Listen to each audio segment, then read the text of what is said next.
Hello friends, कैसे हैं आप सब। I hope you all are well. तो आज का मेरा पूरा ब्लॉग शादी की तैयारियों से पूरा रिलेटेड होगा, क्योंकि आज हम निकले थे बच्चों के साथ शादी की तैयारियों के लिए। मतलब कुछ कुछ सामान लेना रह गया था, तो वही सब लेना था। तो मैं, मेरी सिस्टर, भाई और मम्मी सब लोग बच्चों के साथ नाइट में निकले थे, क्योंकि नाइट का व्यू भी अच्छा दिखता है और थोड़ा काम से भी हम लोग, बच्चों के काम से भी फ्री होते हैं। तो इसलिए हम लोग सोचे चलो रात में ही चलते हैं। वहीं जो भी सामान है वो रात में लेंगे, हल्की ठंडक भी रहती है। तो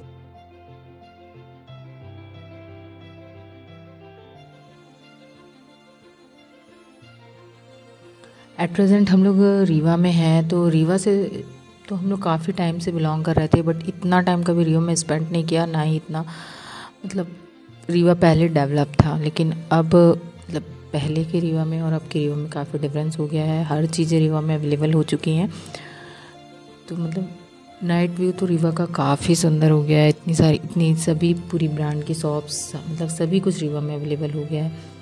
तो यहाँ पे फाइनली हम लोग मार्केट पहुँच चुके थे। मार्केट में अब हम लोग गाड़ी को पार्किंग में लगा के जाएंगे थोड़ा, जो भी सामान हम लेने आए थे उस सामान के लिए। तो यहाँ हमने लगा दी गाड़ी पार्किंग में और पहुँच गए थे हम शॉप पे। शॉप पर भैया, मतलब हमने जो उनको लिस्ट दी थी तो वो सब सामान निकाल रहे थे। ये वैसे तो मतलब जो शॉपकीपर्स होते हैं, जो शादी वगैरह का सामान देते हैं, उनके पास सभी चीज़ें पहले से अवेलेबल होती हैं। मतलब लिस्ट उनके पास ऑलरेडी रहती है कि हाँ ये सामान लगता है। मतलब हमसे ज़्यादा अच्छा वही बता सकते हैं कि ये सामान आपको लेना है। तो सेम यही चीज़ हुई और उन्होंने हमें सभी चीज़ें खुद से निकाल कर दे दी जो जो चाहिए था। इसके बाद ये हमें कुछ चीज़ें और दिखा रहे थे कि सामान ये अगर आपको लेना हो तो आप ले सकते हैं, रेडी रेडी रहता है। ये इसको कोहबर बोलते हैं, बट मेरी मम्मी ने मना किया कि नो, ये हम नहीं ले सकते, क्योंकि हमारे यहाँ बनाते हैं, रेडी नहीं लिया जाता है। तो फिर हम लोगों ने इसको कैंसिल किया, इसको नहीं लिए। देन हम लोगों ने देखी पगड़ी, जो कि शादी ब्याह में पहनी जाती है क्योंकि पगड़ी लेना ही हमारा मेन मोटो था। तो यहाँ पे हम पगड़ी देख रहे थे, तो भैया ने बोला कि बच्चों के नाप की भी पगड़ी है बारात जाने के लिए। तो श्रेय शिव दोनों ने भी एक एक पगड़ी पहन के ट्राई की। तो श्रेय को तो ठीक है, फिट हो गई थी, बट शिव कंफर्टेबल नहीं थे और शिव थोड़ा नॉन इंटरेस्टेड भी लग रहे थे पगड़ी पहनने में, क्योंकि उनको पसंद नहीं आई थी, उनकी फिट की नहीं थी। तो शिव से मैं कई बार बोली शिव देखो कैमरे के साइड, बट नो, शिव ने नहीं देखा, ना इंटरेस्ट दिखाया शिव ने।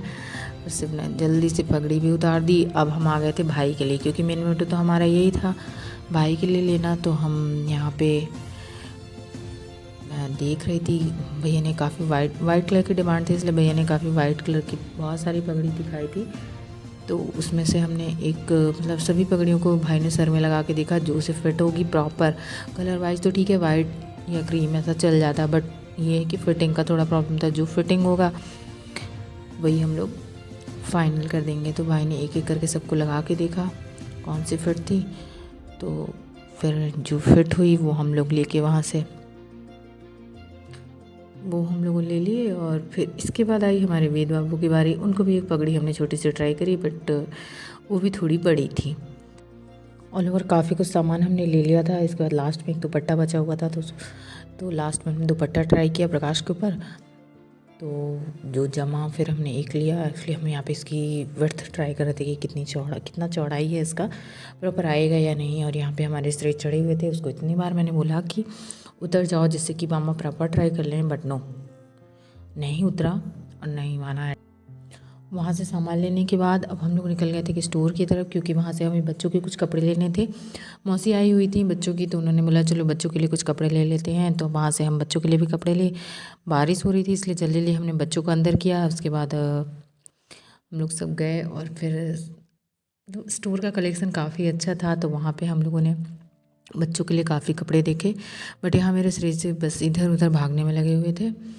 यहाँ चारों तरफ स्टोर में उन्होंने धमा चौकड़ी मचा के रखी थी। ये हमारे वेद बाबू, हेलो वेद, गोदी में चढ़े हुए थे नानी के। और ये श्रेय यहाँ से वहाँ भाग रहे थे कि काफ़ी स्पेस था, तो बस उनको यहाँ से वहाँ मज़ा आ रहा था, चारों तरफ भीड़ थी। तो उनको यहाँ खेलने में बहुत मज़ा आ रहा था। तो मैं बार बार इन लोग को बोल रही थी कि या मतलब तुम लोग साथ में रहो ताकि हम लोग जिस काम में आए हैं उसमें फोकस कर सकें। बट नो, बच्चे तो बच्चे इधर उधर घूम रहे थे। इसके बाद मैं यहाँ पे बच्चों के कपड़े देख रही थी। श्रेय और शिव ट्विंस हैं, बट मतलब उनको दोनों को डिफरेंट साइज़ ही कपड़े लगते हैं। श्रेय को थोड़ी बड़े साइज़ और शिव को उससे थोड़ा छोटा साइज़ लगता है, क्योंकि दोनों की हेल्थ में भी डिफरेंस है। एज एंड हेल्थ दोनों इक्वल नहीं है दोनों का, इसलिए दोनों में डिफरेंस, छोटे छोटे दोनों को अलग ही साइज़ के कपड़े लेने पड़ते हैं। गुल्लू को भी मेरे कपड़े लेने थे, बट थोड़ा टाइम कम था हमारे पास, इसलिए हम थोड़ी जल्दी में थे। बट और श्रेय शिव को भी देखना था, बस यहाँ से वहाँ भाग रहे थे। तो आधा समय तो इनमें जा रहा था कि यहाँ मत जाओ वहाँ मत जाओ। तो यहाँ पे मैंने ये श्रेय और शिव के ले लिया था शर्ट, और भी देख रहे थे कि कुछ और कंफर्टेबल कपड़े बच्चों के लिए मिल जाए तो ले लेंगे। बट इतना कुछ जमा नहीं और टाइम भी ज़्यादा हो रहा था। अटेंडर बार बार बोल रहे थे कि मैम टाइम ओवर हो रहा है तो आप लोगों को जाना पड़ेगा, नेक्स्ट डे आप शॉपिंग कर सकते हैं। बट आज थोड़ा टाइम ज़्यादा हो गया था। ये मैंने शिव के ले लिया था क्योंकि बेटर लगा था थोड़ा कलर और साइज़ वाइज। और इसके बाद मैंने पहनाया भी था तो ठीक लगा था, इसलिए फिर ये शिव के ले लिया था। ऑल ओवर हमारी शॉपिंग कंप्लीट हो गई थी, और मतलब कंप्लीट तो नहीं कह सकती क्योंकि सब कुछ नहीं मिल पाया था, टाइम ज़्यादा हो गया था। तो यहाँ पे लास्ट में मैं और वेद थोड़ा मस्ती कर रहे थे बाहर आके। वेद की भी स्माइल, ओहो। फिर हमने थोड़ा पानी पूरी खाया, बट थी तो अच्छी, बट मैं इतना स्पाइसी नहीं खाती, इसलिए मुझे इतनी जमी नहीं, तो मैंने एक दो खाई, मम्मी ने खाई। उसके बाद हम लोग निकल पड़े अपने घर की ओर। Okay, bye bye.